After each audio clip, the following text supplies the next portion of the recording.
if I told you the most important law in Nigeria, the Constitution, was never yours? Nigeria was the third largest oil-producing nation in the world. Today, Nigeria does not own its own oil reserves, which is still the third largest in the world, but BP and Shell. I know it's very common to say that Nigeria gained independence in 1960. There is no disputing that, and in fact, I totally agree, but the truth, we never gained full control. Yes, we got the flag, a national anthem, and government of our own. But the deeper structures, which are the system of power, the economic controls, and the global influence, were never really handed over. They only simply changed form right under our nose. And so, what colonization used to do with guns and force, being what we were taught in school, is now done with policies, partnership, and quiet control. They don't teach you this in school, and in this video, we'll be giving it for free. Before we ride on, don't forget to like and subscribe.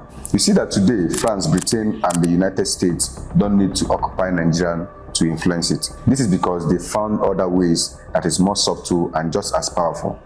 They have used ways like loans presented as foreign aid, oil agreement that leaves us with little benefits, military deals that treat our soldiers like tools in someone else's society, foreign-funded policies that shape how we govern, interference through embassies, international NGOs, and media narratives.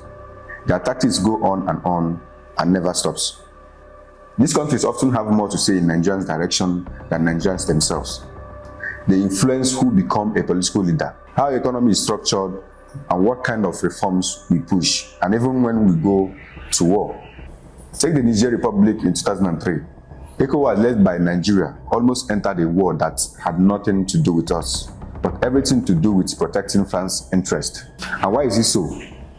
Also, when our elections are deeply flawed, it's often the embassies of the US and the UK that trust to call it free and fair election, even when Nigerians know otherwise. And whenever Nigerians raise their voices for real change, what follows is foreign funding, not for the purpose of building anything lasting, but to maintain our dependency on them to survive.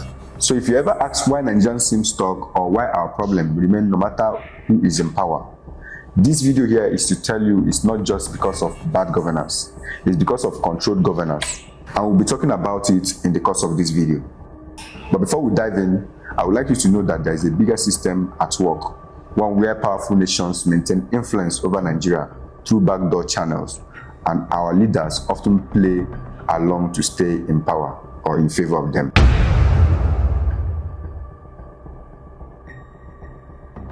When Nigeria became independent in 1960, the British packed their bags and left.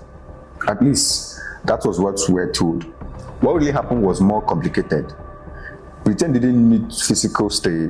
They had already built a system that would keep working in their favor long after the Union Jack came down. Before independence, Britain carefully designed Nigeria's political and legal system. Everything was set to benefit them and not us.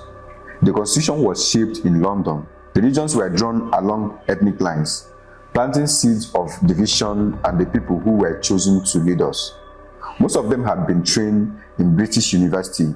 They thought like the British, they spoke like them, and many of them genuinely believed that British way was the best way. That's not rebellion, it's obedience in disguise. Even after independence, Nigeria kept the same institution, our courts, our civil service, our language, they all mirrored Britain.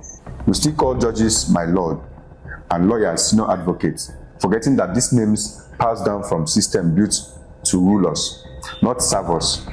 We even remained in Commonwealth, which Britain branded as partnership, but in truth, it was a way to keep the door open so they could stay involved in our affairs quietly. Over the years, that relationship never really ended. It just became more invisible. Nigerian leaders continued flying to London for medical treatment and secret meetings. British oil companies like Shell stayed deeply rooted in the Niger Delta, breaking millions while communities around them remained broken and polluted. And when the Nigerian Civil War broke out, Britain backed one side, not for peace, but because they needed the oil. Till today, Britain still profits from Nigeria. Our students pay billions in tuition. Our crude oil fuel their industries, our leaders still seek their approval.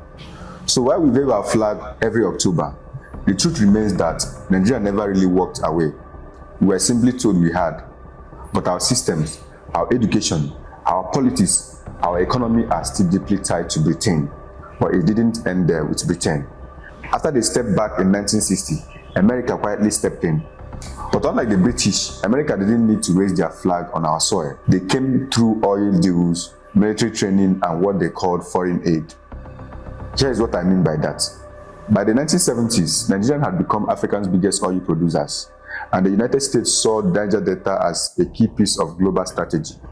American oil companies like Chevron, ExxonMobil, and Texaco set up a camp, not just to do business, but to secure influence as well. They didn't just extract oil, they partnered with politicians, paid off traditional rulers, and gave back just enough to keep the people silent. But in places like Ogoniland, the damages was impossible to ignore. Farmlands were destroyed, the water turned toxic, children fell sick. One man, Ken Saro-Wiwa, stood up against it. He called out Shell and Chevron. He demanded justice. But do you know the response? He and 8 others were executed by the Nigerian government in 1955 after a rush trial. The US said nothing because you will agree with me that oil was more important than human lives. But America didn't stop at oil. They wanted influence over Nigeria's military too.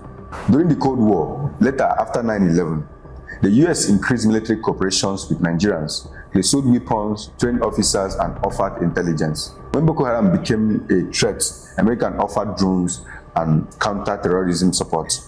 But here is the catch. Every military gift came with a string. Nigeria could not act freely without US permission. In 2014, when Nigeria tried to buy a helicopter to fight against Boko Haram, the US blocked the sale. They claimed it was about human rights, but it was really about control. And when it comes to elections, the pattern is same. Americans say it supports democracy, but in Nigeria, what they support is stability, as long as it protects their oil and keeps China out. In 2007, when Nigeria had one of its worst elections, the US called for calm but moved on. In 2015, when Goodluck Jonathan conceded to Buhari, it was praised as peaceful. But that peace came after heavy foreign lobbying and pressure behind the scenes. In the end, Americans' interest in Nigeria is simple. They want oil to flow. They want military they can work with. They want democracy that looks good on paper and doesn't challenge their position. And sure, doesn't benefit the masses either. Talking about how debt and aid turned Nigerians to slaves. After independence, Nigeria had the resources to grow. We had oil, land, and young population. But we lacked infrastructure. Roads were unfinished, schools were underfunded, hospitals were barely equipped. The West saw it not as crisis, they wanted to help solve for the benefit of humans. Or let's say because they are good people who love assisting struggling countries. No, they saw it as opening for control instead. They didn't need to send ships or soldiers anymore. They came with briefcases, contracts, and loans. The language changed from colonization to cooperation, but the goal remained the same: control. The IMF and the World Bank didn't help us grow, they helped us shrink. And why? Because in the 1980s, Nigeria was convinced to borrow from the International Monetary Fund, the IMF, and the World Bank. But the money wasn't free, it came with rules. In 1986, under General Ibrahim Babangida, Nigeria agreed to something called the Structural Adjustment Program. It sounded technical, harmless even, but what it really means was it would devalue our currency, cut down spending on healthcare and education, remove fuel subsidies, and privatize our public institutions. The effects of these rules were brutal.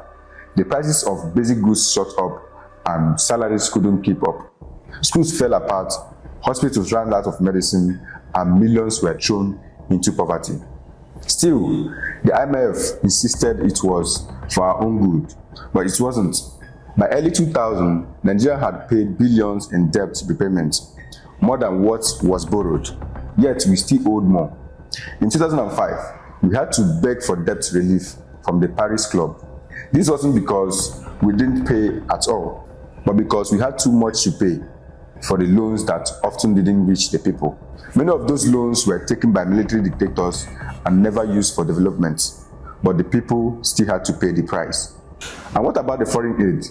Is it right to see it as gifts coming from Western for our own benefit? The answer is very big no. They call it aid, they say it's helpful, but look closer. You said DFID and other programs often come with a hidden condition. Accept Western values or lose the funding. Hire foreign contractors or the support disappears. Adopt foreign design reforms even if they make no sense for the people.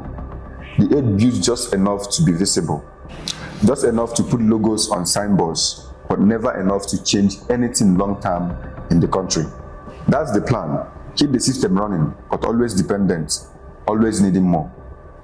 When it comes to infrastructure, even when they build roads, airports, and railways, we are not fully in control. In 2023, the Lagos-Calabar Coastal Highway was announced with celebration, but behind the headlines were foreign financiers, rush agreements, and silence on who really benefits. The deals weren't made with the people in mind. They were made to serve investors, most of them not Nigerians. At the same time, we borrow billions from China for trains and terminals. The contracts are secret. The repayments are in dollars. If Nigerian default, China could take control of key national assets. It's a pattern. The same model has played out in Sri Lanka, Zambia, and Kenya. Infrastructure today is not always for growth. Sometimes it's bait. So dear Nigerians, what we are living through is not development. It's a soft takeover. Today, Nigeria's biggest problem isn't just corruption. It's that our decisions are no longer fully ours. Foreign powers shape our policies, from fuel pricing to the value of naira. They call it global alignment. They say we need reform, but every reform leaves the people poorer and foreign powers richer. This is not a partnership. This does not help. This is control that has been wrapped in soft words, polite visits, and billion-dollar smiles. And until we wake up from this, we'll keep calling their chains as support. So let me hear from you. Will Nigeria ever escape from this slavery? Will its citizens be able to stand up from the enslavers to lead the nation? If you love the truth and want to be part of the truth, don't forget to like and subscribe. Drop your comment, and until next time, bye for now.